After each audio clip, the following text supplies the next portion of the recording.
and welcome to the very first Tech Tip Tuesday. So the idea behind these videos is that I want to be able to give you guys either a tip or a technique that I've learned over the years to kind of help you get by some of the pitfalls that are out there, so you guys don't have to struggle in the way that I might have along the way. So today's Tech Tip Tuesday is one that's near and dear to my heart. It's the death grip. So what the death grip is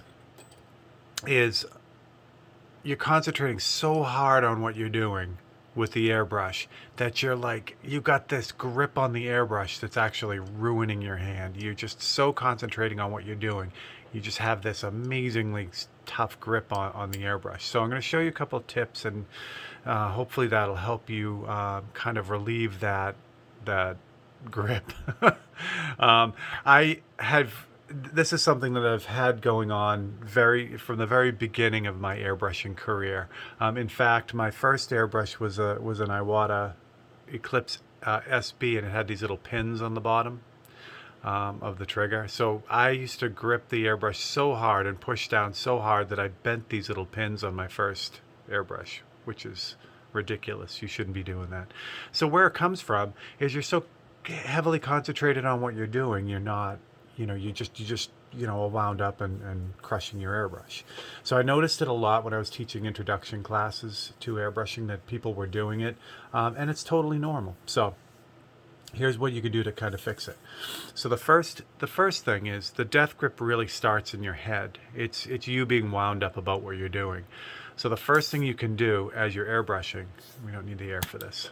The first thing you can do is literally just stop when you realize it's happening. When your hand is aching, just stop, think about what you're doing, and then just relax your hand.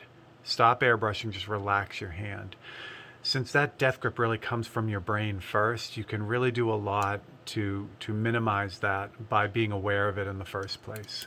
So it seems simple, but it's huge, and it takes practice. Every time you feel it happening, every time you feel like you're really gripping this thing crazy, just stop and relax. That's really the first thing you can do, and that will really go a long way in just kind of smoothing things out and keeping your brain thinking about it all the time. So that's really good too. So the second thing you can do is change your fulcrum, or change where your finger is on the trigger.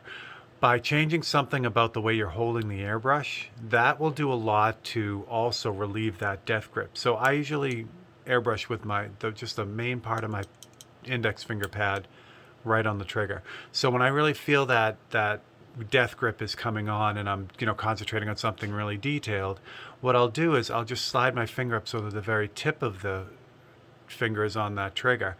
Now, it's uncomfortable for me to airbrush like this, but it changes everything in my hand. So it really forces me to start thinking about what I'm doing, and that really allows me to relax on that death grip.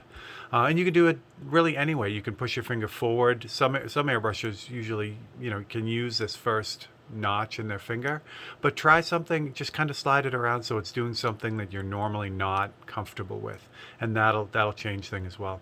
You can also change your grip entirely, basically by pulling your thumb out a little bit. It'll also make it feel uncomfortable and also relieve that death grip.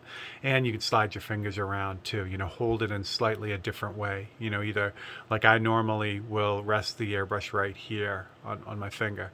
But if I slide my finger up on the airbrush, like up to here, and then airbrush, I'm pinching the whole thing, and it just changes everything about my grip.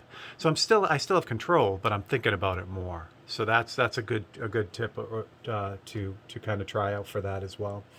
One of the other things you can do before you get into the extras, which I'll get into, is the place where the death grip hurts the most is right in here, the muscles that connect your thumb to your hand.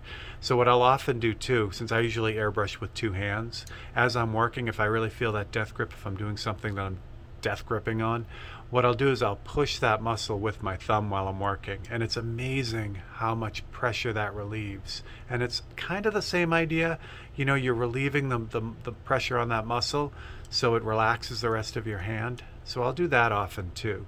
So you can try all those things, and and you know, if you kind of incorporate a little bit of everything, you'll find the thing that works the best for you for relieving that death grip. So there are some other things you can do too. Grex, for instance, has this neat comfort grip and trigger pad on their XGI, which I'll have the link in the description for this brush. So this also changes your fulcrum, your kind of, you know, grip on this, and it also gives you a little bit of comfort in the pad as well. So that can help too. There's companies like Trigger Happy that will actually make a grip like this that you can attach to your current airbrush if you don't have an XGI. So that's really cool too. I'll put that link in the description too. So those will help too. Also changing your trigger, like you may not need both. You may not need the grip and the pad on the trigger. You may just need the pad on the trigger or just the grip to really, you know, relieve that death grip. So those are two good things you can have. Some airbrushes have, like the Grex has them built in, like the Sotar and the this Patriot Arrow has this little comfort grip on here too. Same kind of deal. Just, you know, just gives you a little bit more comfort in there as you're working. So those might be an option as well. So that's kind of the death grip. So yeah, so main thing is keep it in your head. Know that it's happening and just relax your hand, and that's number one. And then move out from there to those extra little tips. So hopefully that helps you. Hopefully your hand doesn't hurt as much after you're done airbrushing. That's the point. And thank you for joining me for this Tuesday's Tech Tip Tuesday. I'll be back every week with a new tip. If you guys have any ideas for tips or techniques that you'd like to see, you can drop them in the comments below or send me a message directly, and I'd be happy to include those in this. So look for the next one next Tuesday. If you enjoyed this, please like and subscribe, and I will see you guys next week. Thanks a lot, guys.